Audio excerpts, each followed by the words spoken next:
اب مثلا دوسری بات، ہر ایک کو معلوم ہے کہ اسلام میں داڑھی کا منڈوانا حرام ہے، ہر ایک کو معلوم، نہیں معلوم تو معلوم ہونا چاہیے. اور نہ صرف یہ کہ حرام ہے، بلکہ ہمارے بعض علماء، آج کل کے مراجع نہیں لیکن کچھ پرانے علماء، انہوں نے تو کہا کہ یہ داڑھی کا منڈوانا ہمیں گناہان کبیرہ میں سے بھی ایک بڑا گناہ لگتا. دلیل، آج کے مراجع یہ نہیں کہتے، کہتے گناہ ہے، لیکن بعض پرانے علماء مثلا علامہ مجلسی، شیخ عباس قمی، مرزا حسین نوری، یہ سب کے جملے تھے کہ روایات صحیحہ میں آیا کہ ایک قوم پر اللہ نے صرف اس لیے عذاب بھیجا کہ وہ اپنی داڑھی شیو کرتے تھے اور کوئی گناہ نہیں تھا. پہلے وارننگ دی، پھر عذاب بھیجا. بے چھلکے کی مچھلی جو ہمارے یہاں حرام ہے، وہ ایک بنی اسرائیل کی وہ قوم جسے داڑھی منڈوانے کی وجہ سے یہ عذاب ملا. تو کہا کہ گناہ صغیرہ کی مخالفت پہ قیامت کا عذاب ملتا ہے، دنیا میں عذاب نہیں آتا. داڑھی منڈوانے پہ جب عذاب آ گئے، اس کا مطلب یہ ہے کہ یہ گناہ کبیرہ میں سے بھی بڑے بڑے گناہ، یعنی بہت سارے گناہ کبیرہ بھی ایسے کہ اس کی وجہ سے عذاب نہیں آئے، جیسے گانا سننا اور میوزک. آج کل تو غذا اور ہوا کی اتنی اہمیت نہیں ہے جتنی میوزک کی، لیکن بہرحال یہ گناہ کبیرہ ہونے کے باوجود کسی قوم کو گانا سننے پہ عذاب نہیں آئے. ہاں قیامت میں آئے، ہم ہی کو آئے گا، دوسروں کی بات کیا کرے، دوسری قومیں کیا ڈھونڈے. لیکن داڑھی وہ گناہ ہے کہ قیامت کا عذاب اپنی جگہ دنیا میں بھی عذاب آیا، اور ایسا عذاب کہ قوم کو اللہ نے مچھلی بنا دی، اسی لیے وہ حرام ہوگی. کیونکہ ایک اصول یہ ہے کہ ہر وہ جانور جس کے بارے میں امام فرماتے کہ یہ کوئی گناہگار قوم تھی جو عذاب کی وجہ سے جانور بن گئی، وہ جانور مر گئے تھے، پھر اللہ نے اس شکل پہ ایک نیا جانور بنایا تاکہ اس کو دیکھو اور عذاب یاد آتا رہے. وہ سارے جانور کا گوشت اسلام میں حرام. بے چھلکے کی مچھلی حرام ہونے کی وجہ یہ بتائی گئی. بلکہ عذاب تو اپنی جگہ، لیکن عذاب پھر بھی برداشت ہو جائے. دعائے کمیل کا جملہ، خداوندہ عذاب پھر بھی برداشت ہو جائے، مگر تجھ سے فراق کیسے برداشت ہو. عذاب شاید پھر بھی برداشت ہو جائے، گرچہ ہم لوگ اتنے کمزور و ضعیف، لیکن اس سے بڑا صدمہ یہ کہ رسول سے جدائی، وہ داڑھی ہے. مشہور روایت یہ ہے کہ جب خسرو پرویز نے، جو ایران کا بادشاہ تھا، پیغمبر کے خط کو چاک کر دیا تو ایک ڈیلیگیشن بھی بھیجا کہ جاؤ مدینے میں جا کے دیکھو یہ کون آدمی نکلا جس نے خط میں اپنا نام پہلے لکھا، میرا نام بعد. خط تو پڑھنے بھی نہیں پایا. اسی بات پہ آگ بگولا ہو گیا کہ جو خط پیغمبر نے بھجوایا اپنا نام پہلے، من محمد رسول اللہ الی کسریٰ عظیم الفارس، یہ رسول کی طرف سے کسریٰ کے نام ہے جو فارس کا حکمران. پہلا لفظ پڑھتے ہی آگ بگولا ہو گیا، میرا نام بعد، اور پیغمبر کے خط کو چاک کیا.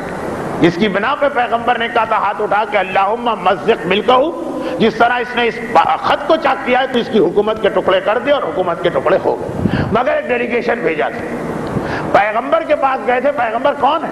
خلق عظیم، انکا لالا خلق العظیم، اے رسول تمہارا اخلاق سب سے بہتر. پیغمبر کو جا کے سلام کیا، پیغمبر نے منہ پھیر دیا. 3 مرتبہ وہ لوگ، ایک دفعہ سامنے، ایک دفعہ دائیں، ایک دفعہ بائیں، پیغمبر منہ پھیرتے. گھبرا کے کہا کہ آخر ہماری غلطی کیا؟ پیغمبر نے کہا تمہارا چہرہ ایسا ہے کہ میں دیکھنا نہیں چاہتا ہوں. ویلکما، ویل جہنم کے ایک عذاب کا نام.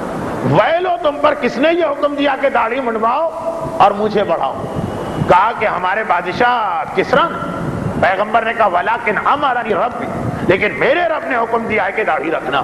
تو وہ عذاب اپنی جگہ. پیغمبر ایسے شخص کو اپنے سامنے کھڑے رہنے کی اجازت نہیں دیتے. صاحب خلق عظیم ہے لیکن اتنا بڑا گناہ. اچھا اب جن کی سمجھ میں آ گیا.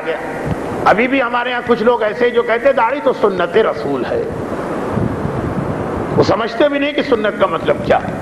ایک گناہ. ایک نوجوان زیارت کے قافلے میں، آج سے تقریباً 25 سال پہلے کی بات،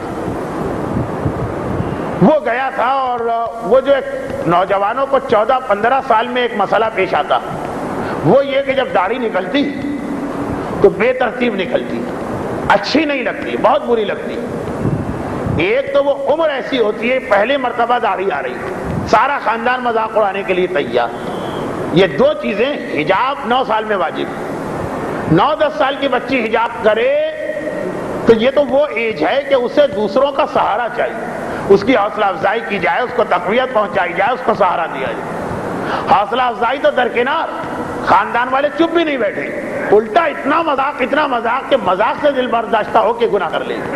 اور دوسرا یہ مسئلہ داڑھی، اور پھر جب داڑھی آئے بھی بدنما، یعنی اگر بہترین اور خوبصورت بھی داڑھی آ جائے تو اس عمر میں ہر طرف سے مذاق اڑایا جائے، لیکن جب خوبصورت بھی نہ ہو، خود اس کو بھی بری لگے، اس وقت شیطان اکثر ایک پوائنٹ ذہن میں ڈال دیتا، کبھی شیطان نما دوست اور بڑے، کہ بھئی یہ داڑھی جو ہے رکھو، ضرور رکھو، مت منڈواؤ، مگر یہ بری لگ رہی، 2-4 مرتبہ شیو کرواؤ گے جو 5ویں مرتبہ گھنی اور صحیح داڑھی آئے گی۔ یہ بات سمجھ میں بھی آنے والی ہوتی کہ ہاں بھائی یہ تو صحیح کہہ رہے ہیں، اس سے تو داڑھی رکھنا آسان ہو جائے گا، چنانچہ یہ سوال ضرور کرتے، اور اتنا کیا جاتا ہے کہ مراجع کتاب میں یہ مسئلہ ساتھ میں ملا دیتے ہیں، داڑھی منڈوانا حرام ہے، حتیٰ یہ کہ جو سب سے پہلے بال چہرے پہ آتے ہیں اس کا بھی منڈوانا حرام ہے، چاہے دیکھنے میں کتنی ہی بری کیوں نہ لگے۔ یہ فتویٰ ہے۔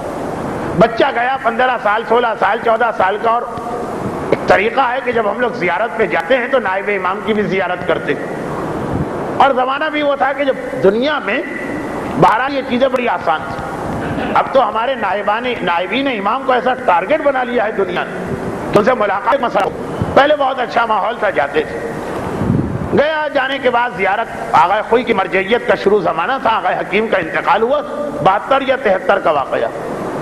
جب اس نے دیکھا سب لوگ میرے بڑے ملاقات کر رہے اور ہاتھ ملا رہے اور پوچھ رہے تو میں بھی ایک سوال کر لوں، اس نے اپنا سوال کر لیا، یہ داڑھی جو ہے بہت بری لگ رہی ہے، تو کیا 1-2 مرتبہ منڈوا دوں، اس کے بعد جب صحیح داڑھی آئے، کیا اس کا جواب دیا جائے اتنے سے بچے کو؟